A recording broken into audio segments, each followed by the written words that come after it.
I will show you how to fix this problem that you have on ChatGPT. So you just need to watch and follow this video till the end. So first of all, you don't need to open your ChatGPT at all. Just go directly, open your settings of your device. Click next on apps option, and inside apps option search for ChatGPT and click on it like this. So now you're gonna see this list, scroll it down, click storage option, click clear cache here. After that, right now back, click on for stop, click OK.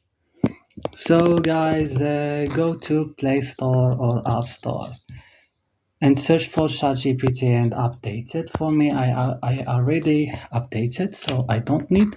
And then you go restart your phone, and that's all. Don't forget to support us by liking and subscribe. See you next tutorial.